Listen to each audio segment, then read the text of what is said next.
When we dive into the world of atoms, we enter a completely different universe where even the wavelengths of the electromagnetic waves we know are huge. Therefore, we cannot use light waves to visualize the subatomic world. And this is exactly where quantum mechanics comes into play. Quantum mechanics tells us this: if the position of a quantum particle is not measured, according to Heisenberg's uncertainty principle, that particle behaves like a wave. The wavelength of this wave depends on the particle's momentum. This relationship is given by the de Broglie wavelength. If we consider this quantum particle as an electron, depending on its speed, we can obtain ultra-small quantum waves. These quantum waves, just like light waves, can reflect, refract, diffract, or scatter when they interact with a medium. Images are created by collecting data from these interactions of the electron waves. And thanks to the smallness of the wavelength, these images allow us to see incredible details at the atomic scale. Now that we have roughly thought about how this invention would work using quantum mechanics, what kind of system do we need to set up to achieve it? First, we need electrons accelerated at a certain speed. These electrons are provided by an electron gun. We had previously hunted how electron guns work. Those who are curious can watch that video. The electrons given to the medium by the electron gun must form a quantum wave, and for this, the medium must not measure the electrons so that Heisenberg's uncertainty principle does not collapse. Therefore, the environment is ultra-vacuumed so that electrons do not collide with particles in the air, preventing any disruption in the final collected data.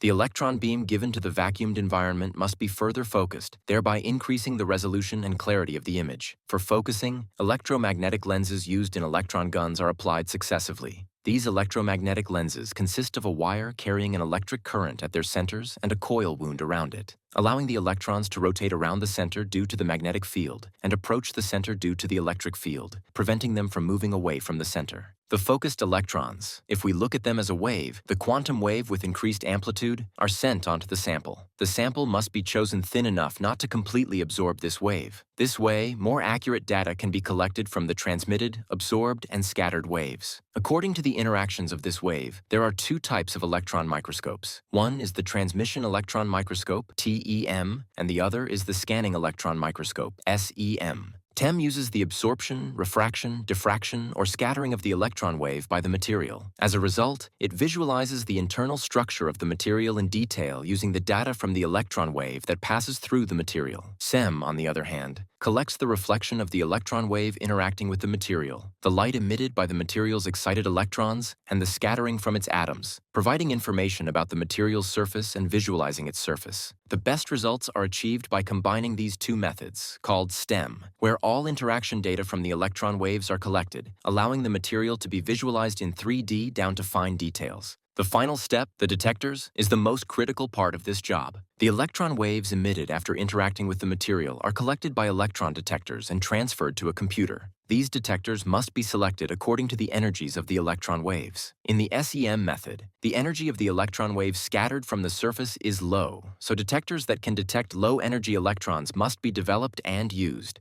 At the same time, backscattered electrons can be of high energy, so high-energy detectors must also be used to detect them. Moreover, the electron wave can excite atoms during interaction, which may result in the emission of X-rays, so X-ray detectors must also be used. In the TEM method, fluorescent screens or digital cameras are used to detect the directly transmitted electron wave, or detectors using semiconductors that convert high-energy electron waves into data are used. Electron waves scattered or diffracted from within the material are detected by a circular detector. As it can be understood, the final step, the detector step, is the most challenging part of this gadget. But electron microscopes are a unique application of quantum mechanics and the wave-particle duality. It is amazing that an invention born from such a simple working principle of quantum mechanics opens a door to the world of atoms. See you in the next gadget hunts.